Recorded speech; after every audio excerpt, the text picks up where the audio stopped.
Hey, hello and welcome again to another live stream. So nice to have you here. Now today we're going to talk about the Model Y. My first impressions of the Model Y weren't all that positive. Now that I've been doing a big road trip of 5,000 kilometers, 20,000 kilometers in total with the Model Y on a daily basis. Well, not 20,000 on a daily basis, but in total, of course. And yeah, a big trip with the family, have my initial impressions changed. So we're going to talk about the bad stuff, the not so good stuff, but also about the very, very, very good stuff about the Model Y. First of all, I see there's a few people of you in the stream, so can you let me know in the comments, do you own already a Model Y or are you looking to get into a Model Y? I'm curious to see why you guys are here and what information I can give you that might maybe help you in your decisions. So, but in the meantime, if you are new to the channel, hi, my name is Steven and I am a long EV driver already, more than 7.5 years that I've been driving a Tesla. And I've been driving it all over Europe, and it is my one and only car on a daily basis. So yeah, I do know what I'm talking about here and I have quite some experience with the big trips. So any questions at all about our trip to Norway or doing a big trip, or about the Model Y, please feel free to put them in the chat and I'll try to give you an honest answer to all those questions then. But first, let's start with the bad stuff. When I first got the Model Y, after a few days already, I had the impression that the seats were not really good and I was unable to find a good seating position. Now, this has changed. During the trip, I was able to find a decent seating position where my back doesn't hurt that much anymore, but still, it is something that I do have a pickle with, in the sense that the seats are not comfortable for me. Hey Chris, Model Y is on your shortlist, as well as the new Model S. Well, that's good. I know you have the 100D, so yeah, I will do a little bit of comparison between the Model S and the Model Y as well. So yeah, we're definitely going to do that. Now, so the seats, they were not the best seats for me, and I'm not the only one, because on our trip to Norway, after about 2 hours, my son was also complaining from the back seat that these seats were a lot harder than the seats from the Model S. Now, I have to say that my Model S, I had the P100D last, it was one of the last cars that was shipped with the real leather seats. It was also the ventilated seats, which didn't do much in the Model S. But yeah, there is a difference in the seats for sure. So that is definitely something to look out for, and also find the seats a little bit more narrow. My wife, she had no complaints when she was sitting in the passenger seat, but when she drove for the very first time, actually, she drove the Tesla and the Model Y in this case on the German Autobahn. After about 1 hour, she was also complaining about her butt hurting. So I'm not sure whether this is something that is related to the driver's seat only, whether or not the padding is different in that specific seat. I have no idea, but the fact is that I'm not really that happy with the seats. Maybe it's going to be different from the German factory, because mine is a made in China one, so that also makes a difference. Hey Johan, nice to see you here. Not an owner yet, considering first electric car. It is a very, very good choice if you want to go for a Model Y, and we'll come to that as well, but I want to get rid of the bad stuff up front and in the beginning, so that we can focus on actually what is good, because there is a lot of good about this car. What, still happy with my 3 next one ordered. Don't love the Y's back end, to be honest. Well, yeah. It's a matter of taste, of course, and I am personally not a fan of the SUV type. So the only reason why I got the Y is actually because, well, first of all, I'm waiting for my Model S Plaid, and that was delayed. So, and the other car was at the end of the lease, with an option to buy, but because it was bought before or the lease started before the big devaluation that Tesla did in February 2019. The purchase price for the end of lease was just not, it was too high. I could not justify it for that specific car. So I ended up with a Y. I went to the Tesla store with my wife, looked at the Model 3 and the Model Y. She opened the trunk for the Model 3, and because it's not a hatchback and it's like opening all weird with a very small opening at the back, she was like, nope, ain't gonna happen. So yeah, the Model Y it became, with also the idea that potentially she will take over the Model Y once the Model S Plaid will arrive. So that option is still on the table. We're not out of the woods yet on that one. She currently drives an Audi A4 Avant, so the brake station wagon type. Before that she drove a Ford S-Max, which suddenly died, because looking at the Y was something that we were going to do to replace that one, but it died suddenly 1.5 years ago, so we were forced to buy another car, so it became the Audi at that point. But yeah, the idea would be to either sell the Model Y and then I use that money to pay off part of the Model S Plaid, or I sell it to myself privately because it's still a company car, but this time I bought it instead of leased it because I just had no idea how long the wait would be at that point, so a lease was basically impossible, or I'd have to resort to a short lease, which then would actually be quite expensive in the end. So yeah, but the seats is something that I'm not really that happy with, so I'm hoping that the Model S seats are going to be a little bit wider, a little bit more comfortable. Yeah, of course, the high-speed driving. That is something that we really need to talk about, because as soon as you go over 170 kilometers an hour on the Autobahn, not in Belgium, right? The car starts dancing on the road. So the problem there is that it's not sure-footed. When you drive an S, or so I've heard, a 3 as well, it's like, especially with the S, it's like a train on rails and it doesn't move no matter how much wind you have. But the Model Y is really susceptible to wind, to crosswinds. So when you pass a truck, for example, and there's a crosswind once you pass the truck, you actually have to correct your steering quite badly to be able to just keep moving straight on. Or when we came from Denmark back and we drove over the bridge between the island, which has Copenhagen, and the mainland again, that bridge had high wind speeds as well, and it was really difficult to keep the car on the road at that point. So really susceptible to wind, and with high-speed driving above 170 up to 160, no problem. 170 even no problem. If you go to 180, then you start feeling it a little bit. Now, that being said, I did manage to take it all the way up to 220 kilometers an hour, which is the top speed. And it was perfectly capable of doing that. You just have to be careful on a windy day, because it is really susceptible to any kinds of winds. So yeah, it is not made for high-speed driving like that all the time, but it is perfectly capable of doing that.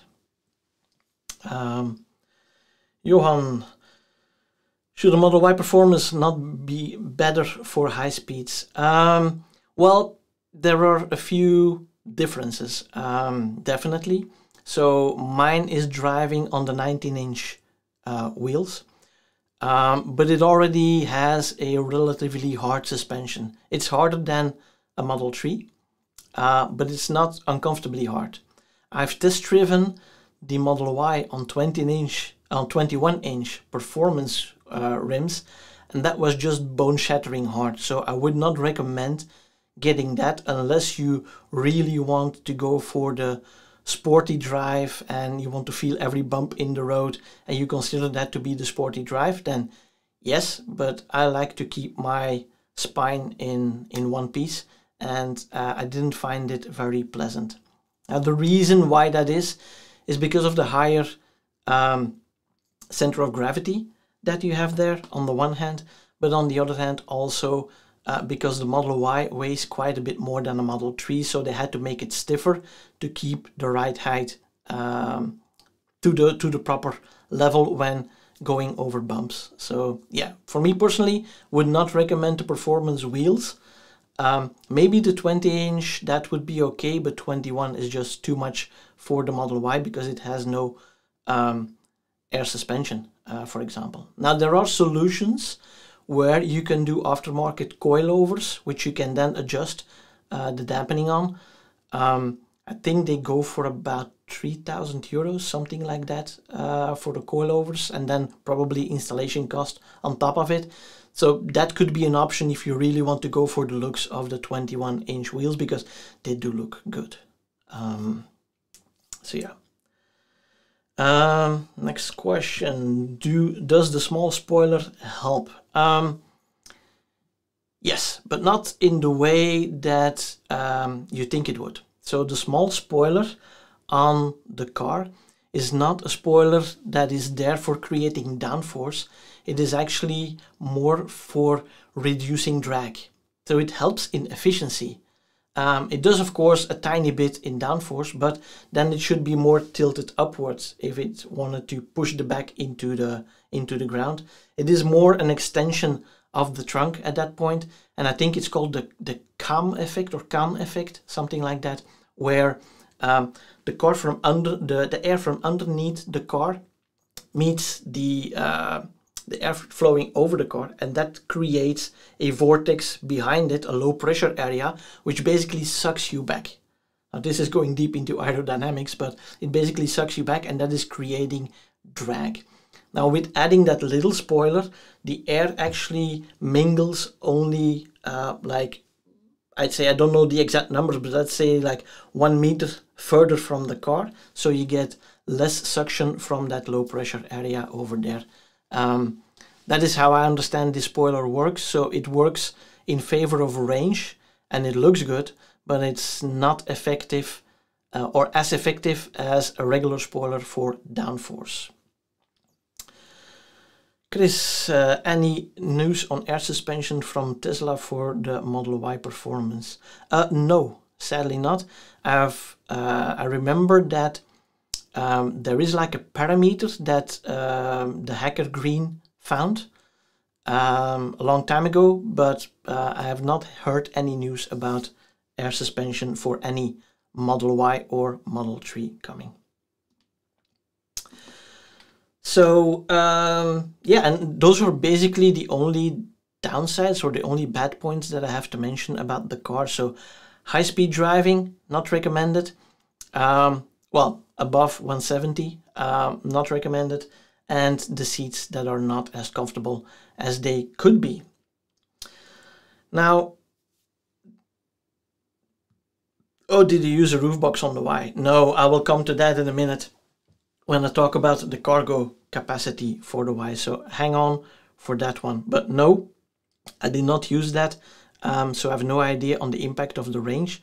From what I've read in general, it's about maximum 25%, but of course, it depends on the kind of roof box that you have, whether or not you mount it backwards, because some roof boxes are designed to be mounted backwards with a tip at the end, that way, at the end, and the bulge at the front to have like this drop shape.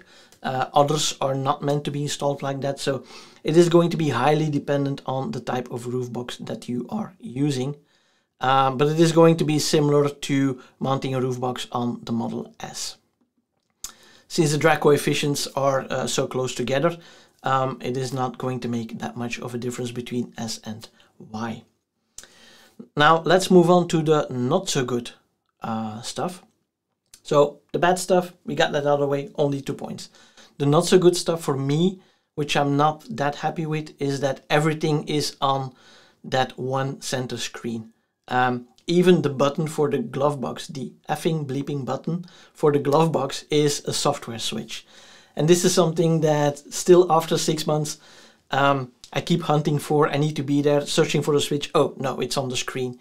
So I still need to get used to that. But of course, I don't use the glove box that often, but it has my parking card and all that in it. So yeah, that is not so good. What I also miss from the Model S is the screen in front of me with enough information that I don't need to look to the side, because I find it distracting to look to the side more than just glancing down and back up again to get the information. And that information that I need is, first of all, the speed that's there, but secondly and most importantly, the navigation widget. So the way I use the Model S is I had the trip overview on the big screen, so I can see roughly the direction that we're going, where are we going to encounter traffic jams. So maybe I will plan a stop earlier at a supercharger, and instead of going through that. And then the widget on the dash has the detailed instructions for the intersections or the highway exits. Now, you can have a similar view in the Model Y when you put it in the mode where the chart rotates with it. Then it will zoom in once you get to a certain exit or a certain crossroad or something like that. But it also means that there's a big part in the corner of my eye constantly turning around, and that is something that I find distracting as well. And I'm constantly looking like, hey, what's happening on that screen? So not too happy with doing that. So I'm looking forward to getting that center screen or that dash screen in front of me again on the Model S. Is it a problem to not have it? No, it's an inconvenience. That's why I put it with the not so good instead of the bad category. It's an inconvenience to not have that. And of course, I'm used to having that, and I really like the 2 levels of information that I have there. But that's for me personally. I know that there's a lot of people that love the map turning, and those will be just fine with it.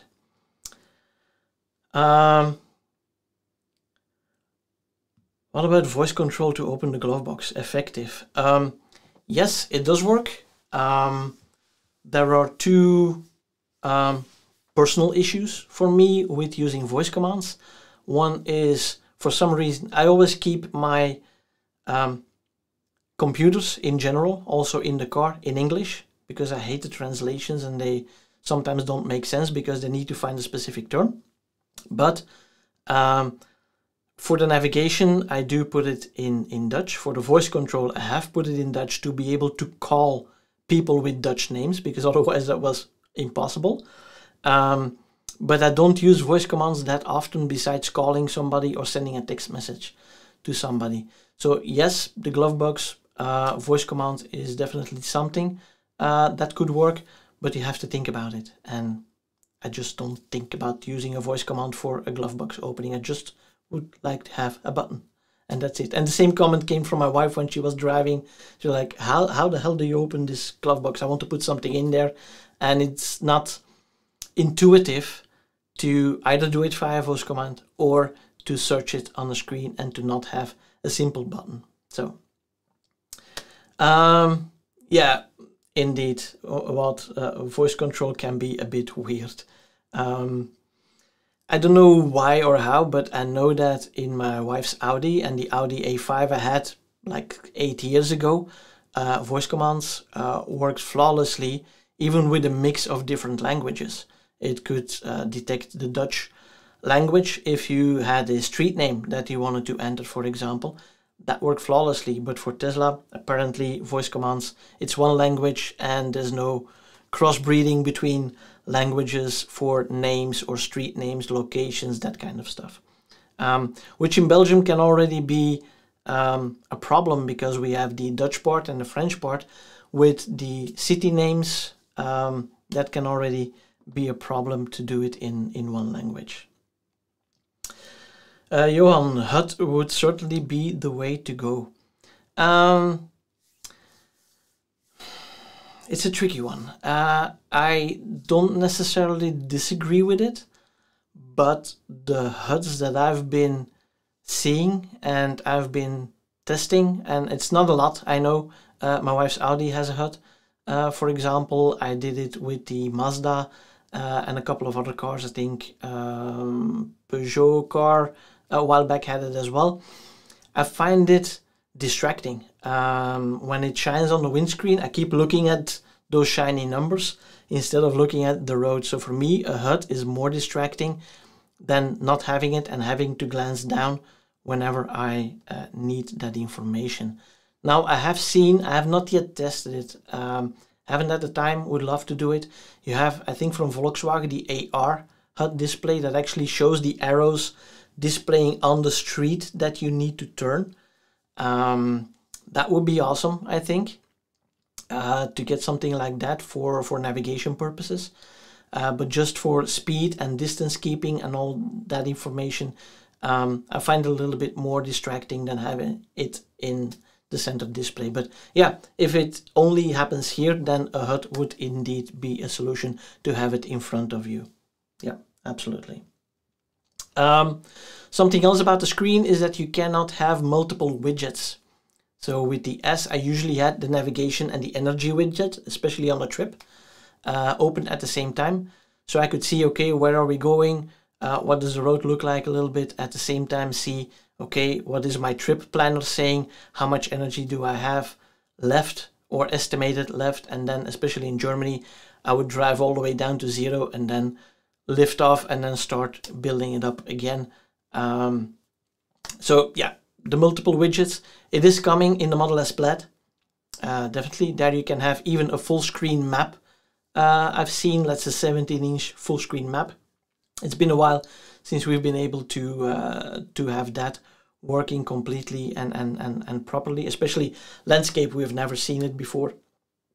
So we'll have that, and yeah, and possible widgets, and you can shift them around also. So I'm looking forward to being able to do that again.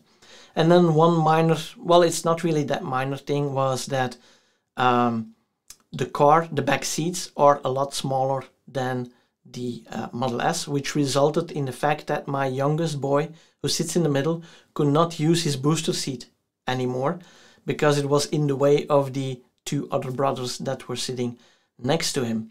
So that was definitely a problem.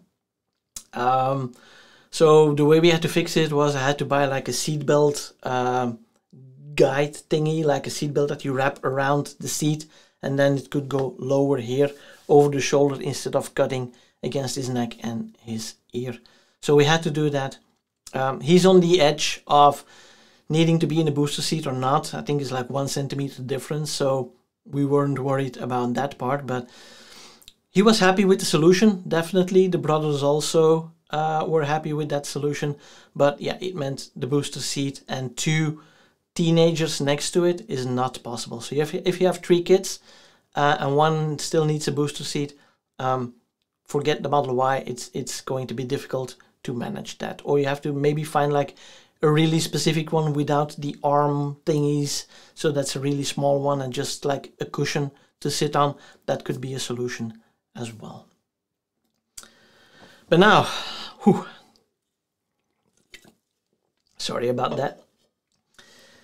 The good things. First of all, it's a Tesla, right? It drives exceptionally well, except for the high speed, of course, but for daily driving, it drives exceptionally well. It's a relaxed drive. It's a planted drive. If you stick to the 120 km/h speed limit, there is nothing that you feel you cannot handle. And even with the plain long range, and I can't believe I'm saying that coming from the performance version of the P100D, but I don't really miss the reduced power, right? It's like 350 horsepower. It's more than enough for this car, especially you notice it when you're accelerating from 0 to 60, there you notice it, but when you want to pass something, it is quick as well, and you don't really need the 1000 horsepower from the Model S Plaid, but sure is fun. So yeah, I think the Model Y long range is like the sweet spot for the car with the 19-inch. It's the cheapest version, but I think it's the best version of the car, because it has the most compliant ride on the one hand, and on the other hand it has enough room inside. We'll come back to that in just a second. And it also has enough power to get you anywhere, even on the really steep roads in Norway, where you can really feel its weight. It never felt actually underpowered. It felt that it had to work, but it still had plenty of power left to get up that very steep road that we did to Trånassen.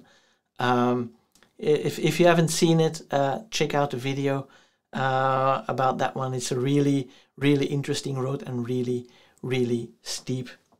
And while you're at it, why don't you consider smashing that like button and subscribe to the channel if you aren't already subscribed, because there's a lot more content like this on the channel. And if you don't want to do it for me, do it for the algorithm. Okay, thanks. So, what else is good? For me, a pleasant surprise. Well, not a pleasant experience, not really a surprise. A pleasant experience is that the long range, the Model Y, except for a few seat rattles at the beginning that were fixed after like 3 weeks or something, I've had zero issues with the car. The build quality is top notch. It's a lot better than my Model S was, but of course that was 5 years ago when that was built, almost 6 years ago now. So yeah, that's a big difference in build quality. And as I said, there's no rattles, no creaks. The shut lines are bang on. So I'm really happy with the build quality of the car. Definitely a big plus for that. Wait for the LFP battery or not? There is not really a reason why you would want to wait for that battery. If you constantly need the extra range and you want to charge to 100% each and every day, then yes, that battery is going to last longer. But in essence, the NMCA batteries, so the 2170s that are in there, they are nickel, manganese, cobalt, aluminium. That's in there.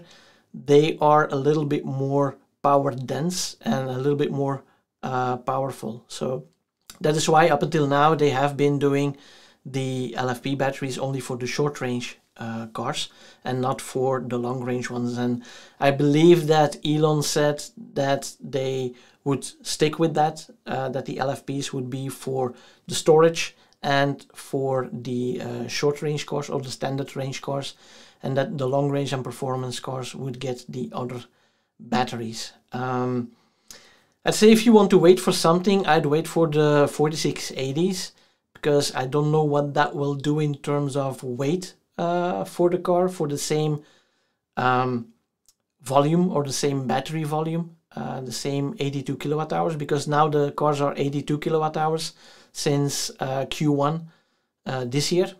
Before they were like 77, so we got a little bit better range, about 30 kilometers more range with the long range apparently. So that is definitely a plus, and that's happening for every new car that is being built and coming from China, and I assume it will be the same for every car coming from Berlin as well. Another plus, it has gotten us faithfully everywhere that we went.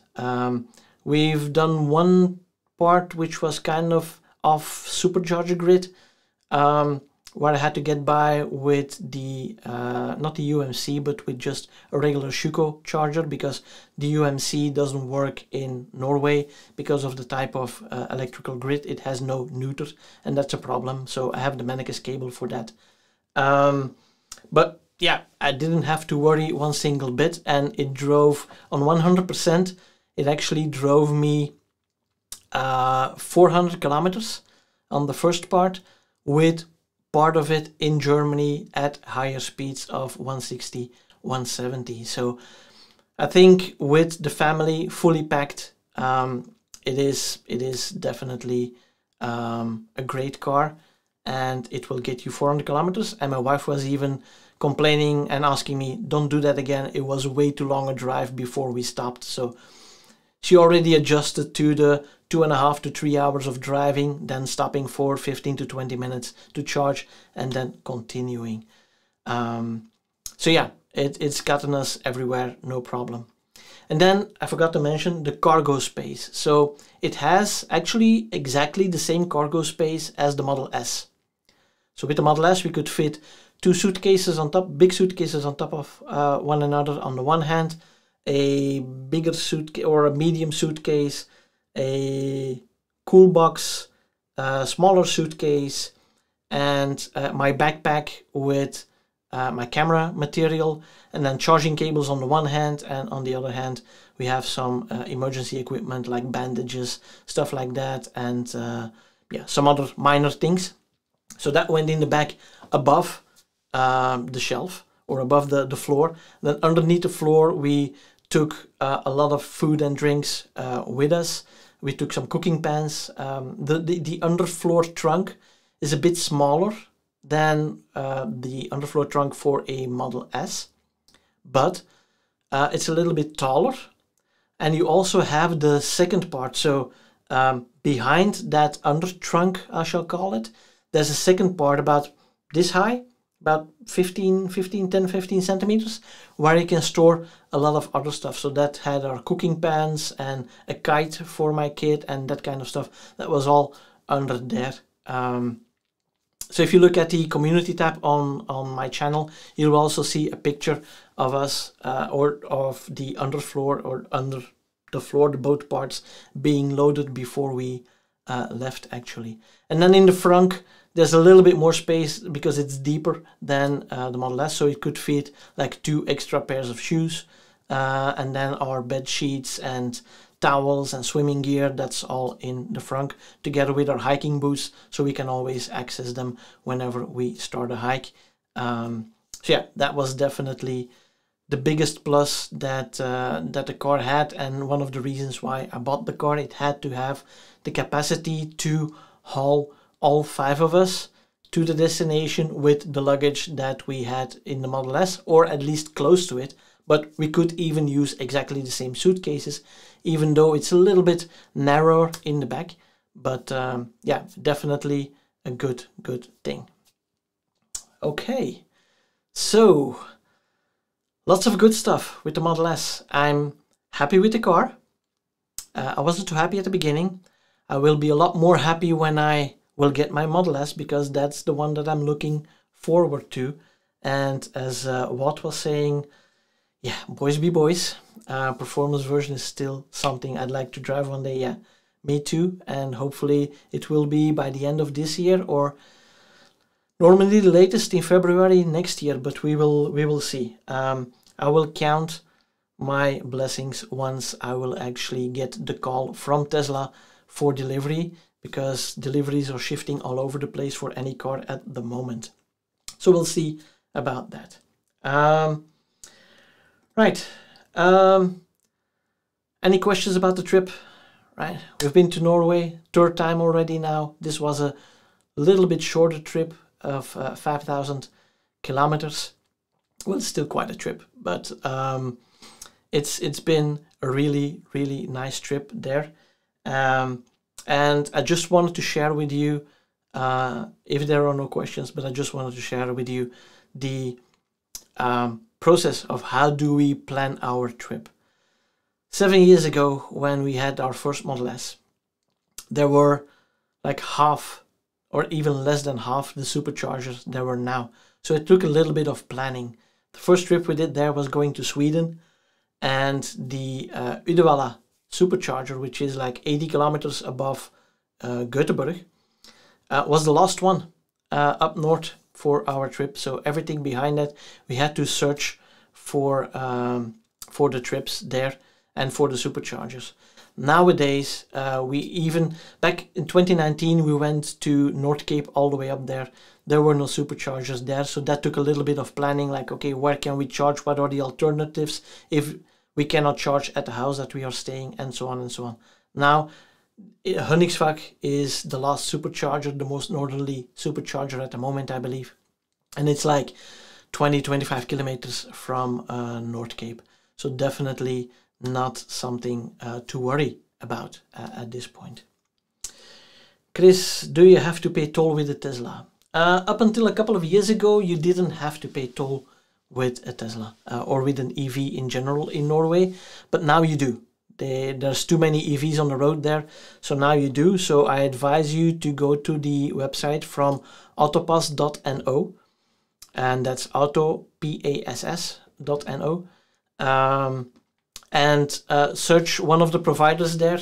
And I would say, if you can, try the one that's called Brobis, because that toll tag, if you order a toll tag there and you have a contract with them, you could use that toll tag also on the bridges in Denmark. The other normal Autopass tags, they don't work on the bridges in Denmark. So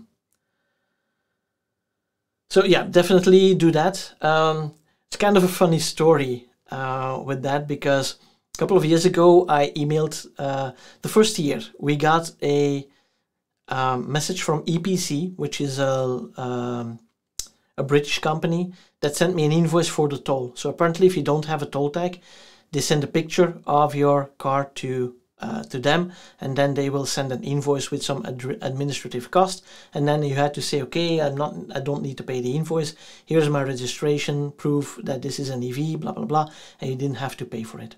So I emailed the Norwegian government saying, okay, how do I do this better?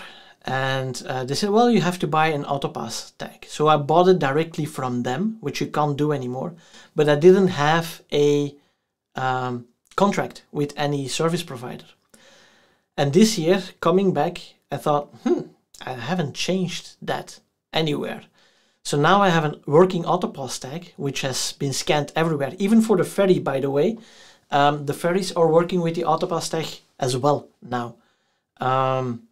So you don't have to pay manually anymore. You would get like 50% reduction because of having an EV. But yeah, now it's all done automatically as well, which is a good system if it works. But coming back, I realized I have an Autopass tag, a working one, but I don't have a contract. And I've contacted many Norwegian people that I know, and said, what's going to happen now? And they have no clue, because if you don't have a tag, it goes to a specific service that takes a picture, blah, blah. If you have a tag, the tag is registered. And I don't know at the moment whether or not I will have to pay any fees for the toll. So that's... I'm curious to see what will happen.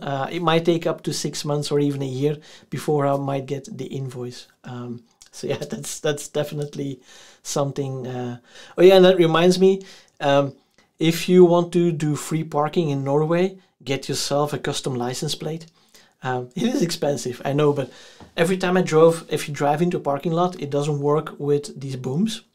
It works with a camera reading your license plate, and then you have to type in your license plate number on the ticketing machine, and it doesn't work. It never recognized my my license plate. So that is definitely something, yeah, positive, I would say. I don't want to take advantage of it, but I've got pictures from several attempts that said, okay, license plate is not recognized at all. So yeah, we're keeping those in case we're getting some fines for one thing or another. But apparently custom license plates, Belgian license plates, they are not recognized for some reason, which is weird, because I believe in Norway you can also have custom license plates, so it's not expecting a fixed format or anything.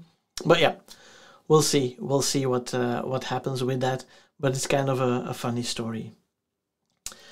Johan, isn't it for the kids too long to sit in the car? Aren't they bored after 1 hour or so? Well, there's two things there. We do still have the little DVD players in the back of the seat, which have to be mounted by crossing the straps and then pulling it down with an elastic band to the bottom of the seat, because you don't have a regular headrest like other cars do. So that's one. And yeah, the other part is they have their iPads and phones to play with. So no, as long as they can exit the car like every 2.5 to 3 hours, they are happy. Of course, when we drove to North Cape, we only started our trip in Bodø, and you really have to watch that on my channel. The whole series, I think it's about seven videos in total of that entire trip. But what we did, because it would have been 3 days of constant driving before we could even start our trip, and my wife was like, that's impossible, let's just take a plane, rent a car, and then go there. And I was like, renting a car, it's expensive, and we weren't planning on coming back to the same location, so you have to have a rental that's possible to do. We would stop our trip in Tromsø. So yeah, that's quite a big distance to cover. So what eventually I ended up doing was my wife and the kids, they took the plane, and I drove there in 3 days straight to pick them up at the airport. We did the entire trip. I dropped them off in Tromsø airport, and then I drove back for another, I think, 5 days. I took it a little bit easier and did some sightseeing on that part. But yeah, that was epic. But that was in total almost 9,000 kilometers of driving. So it was quite hefty, and it took me, I think, yeah, it was 1 week, a little bit more than 1 week extra that I was en route. And thank God I'm a freelancer. I can take as much vacation as I want. But I'm not getting paid while not working, of course. But it gave me the opportunity to do something crazy like that, and we would still have our own car with all the luggage that we could otherwise take as well, which would be more difficult with taking the airplane. So yeah, that is how we travel there. So we plan what we want to do, and then we find solutions. We also plan via Google Maps. Not via a better router planner or via the car or whatever. No, we plan via Google Maps. Where do we want to go? Then we search for charging. Is basically a secondary problem. We just want to go there, and then we'll see, can we get there, yes or no, and if no, how can we make it so we can get there.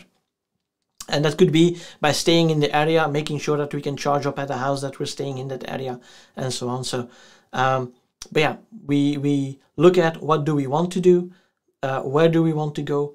We look at Instagram pages, looking for nice roads, going to national roads. Definitely, if you go to Norway, look at visitnorway.com. Definitely look at the national roads, the national tourist roads they are called. I think we've done them all now over those 3 years, and they are all just so beautiful. So let me share a few things here. So this is the trip that we did this time. So we started Flekkefjord, Stavanger, Kinsarvik, all the way up to Stryn, and then going back down to Oslo, where we took the boat back home. But you get views like this, for example, in Loon. It was a little bit clouded, but the amazing views that you are getting, the beautiful blue-green water there, it is so amazing. And then you come across these kinds of things. So this is Brexel glacier. It's from the parking, it's about an hour, 45 minutes to an hour walking, with some steep sections, but not too bad. It's a rather easy walk. And coming back, you get, suddenly there's like a tree with this swing on. And yeah, my wife couldn't pass that opportunity to swing with views on the glacier there. So that was awesome as well. Or here, for example, Lovatnet, which is in the area of Stryn at the top of our trip. You just pass by these houses, and then you think, oh, okay. And then we just turn around, look for a way up there and take some pictures. This is how we travel. We know that this road is beautiful. We have the lake. We're going to a destination, which in this case was another glacier, not Brexel, but another glacier that we were going to. And we just see things alongside the road, and we stop for 5 minutes, 10 minutes, 15 minutes to take pictures, fly the drone, that kind of stuff. But that's also an important one for me. So my wife first takes up, where do we want to go? She does most of the looking up of all the different views and the nice things that we want to do.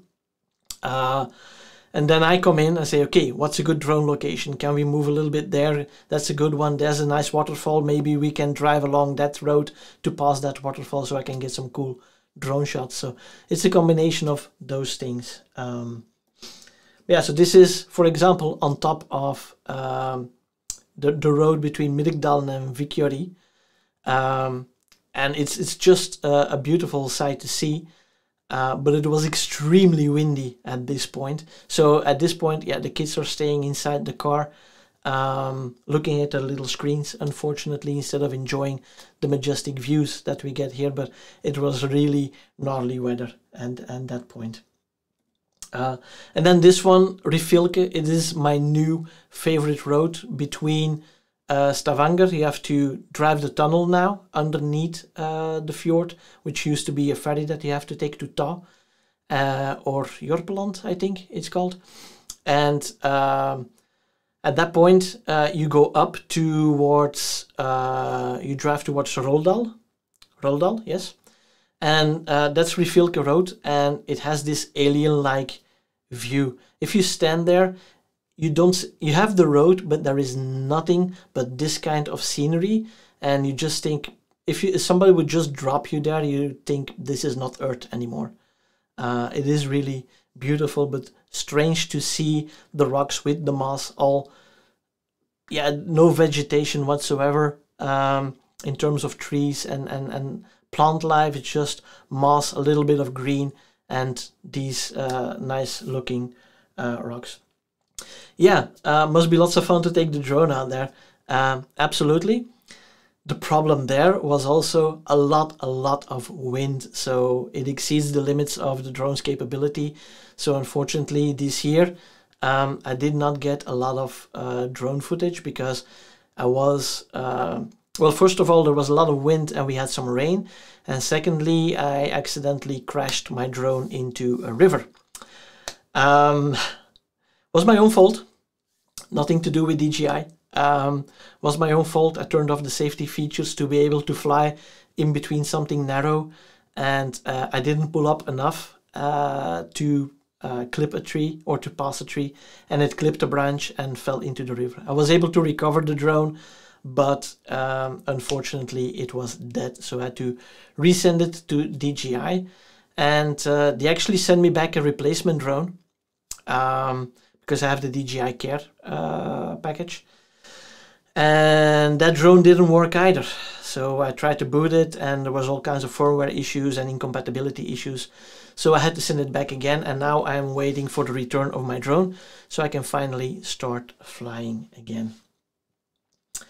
But yeah, definitely going to do that. If you go to Norway, yes, pack a drone, but read up on the actual legislation and do the proper diligence to fly decently and not harass people. I've seen locations where there's a crowd and people are just taking selfies with a drone flying like 1 meter above other people's heads. That's something, you don't do that, period. And that is why droners are getting a bad name, and in a lot of places you're already not allowed to fly drones, so you really have to do that. No, it was not a Mavic 2. I used to have the, I started out with the Mavic Pro, that was the first one. Then I switched to the Mavic 2 Pro, which I used in our 2019 clips and travels. And then I sold it because of the changing regulations and because of COVID. I wasn't flying anymore. And now I bought the DJI Mini 3 Pro, which is an excellent drone. It's not really that wind resistant. I would love to get my hands on a Mavic 3, but it's just way too expensive to justify at the moment. As soon as I have a real assignment with a drone that I can make money with, I will obviously buy the Mavic 3 for that, but the drone is so expensive, and it's going to be a better drone for me because I noticed that with the DJI, the Mini 2, it's such a small drone. I fly through narrow gaps and I try things that I would never do with a bigger drone, even though the Mavic 2 or the Mavic Pro was equally expensive, because the Mini 3 Pro is not really an inexpensive drone. It's still, if you have the Fly More combo, it's still over €1,000 for that drone. So it is still quite expensive, and it's expensive to crash it. Yeah,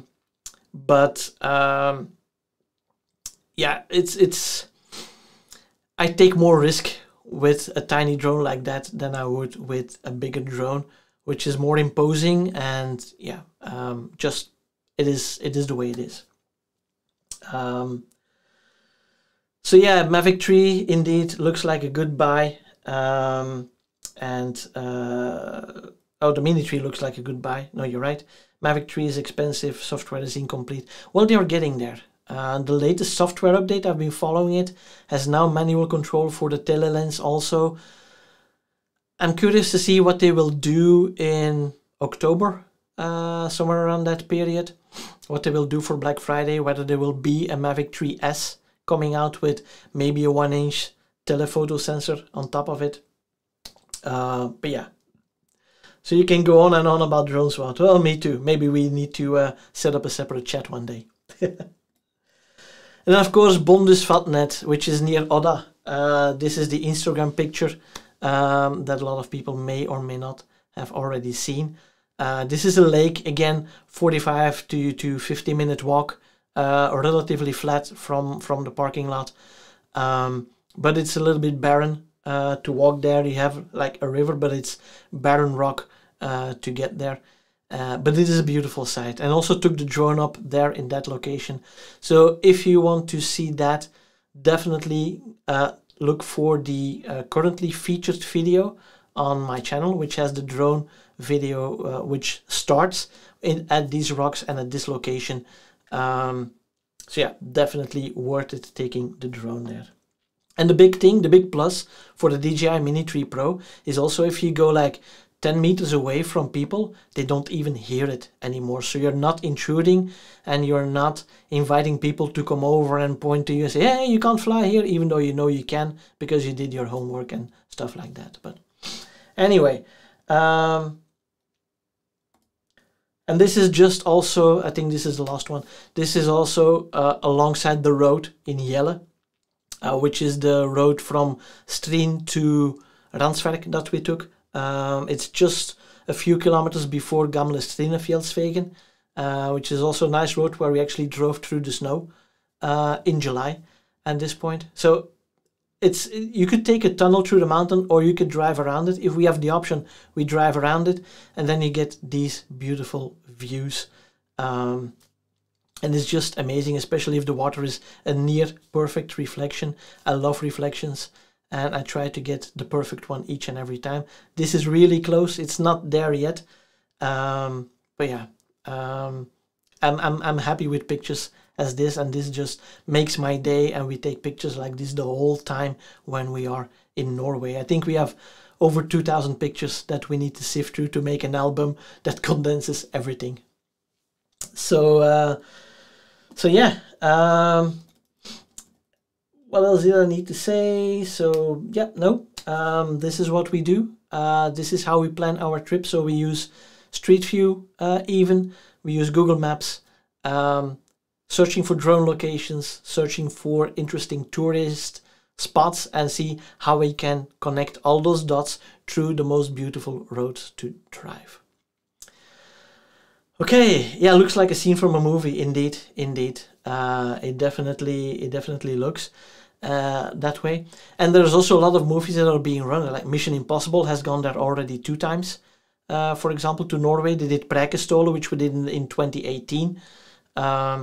The Mission Impossible Fallout movie was actually filmed at Preikestolen, for example, with the beautiful scenery there. So the movie companies know that New Zealand, Canada, Norway, those are the countries that you need to be if you want to have extremely beautiful nature scenes. The Alps are great too, but Norway is still that something more special where you can just drive alongside the road, have a beautiful fjord on your left side, and 100 meters on your right side, it goes up for 1 kilometer straight up into the air.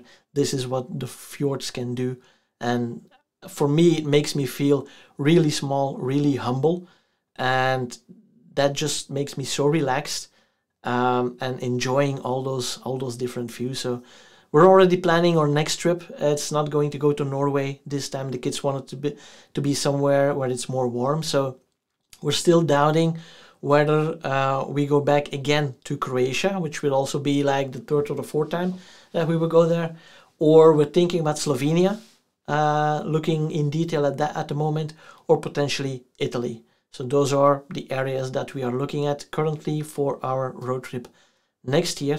But you'll be able to follow that along with when it happens, because I will be filming that as well, and I will be taking the drone to Slovenia definitely as well.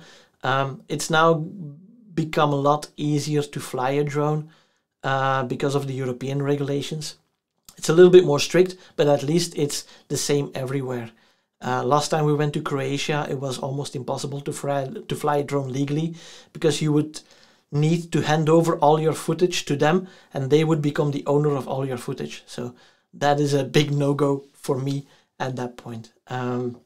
So yeah, here we are. Can you share your road trip with all stops? Sure, you can find it already in the community tab some while back, but I will put it again as a picture on, but with all stops, that's going to be difficult because I can't remember all of them anymore. To be honest, watch the videos. You will see every day I am animating in the videos, I am animating the road that we took, and you will see the stops that we did. So I think that would be the best solution for you to see all these different locations that we've been and where you can see what, for example. So grab the popcorn and put on the playlist, and you'll have fun for a few hours watching the, well, it's 5 parts and it's about 15 minutes apart, so an hour and a half. Instead of a movie tonight, watch the video series of our trip from this year. Right? Deal? Anyway, I want to thank you for being here, and of course, if you like these t-shirts that I'm wearing, please feel free to support the channel and go to silver-lining.be/shop, where you can find all kinds of different t-shirt designs that I've made myself, and you would help support keeping the channel alive, of course. All right? And for now, thank you for watching, thank you for being here, and I'll see you guys in the next one. Bye bye.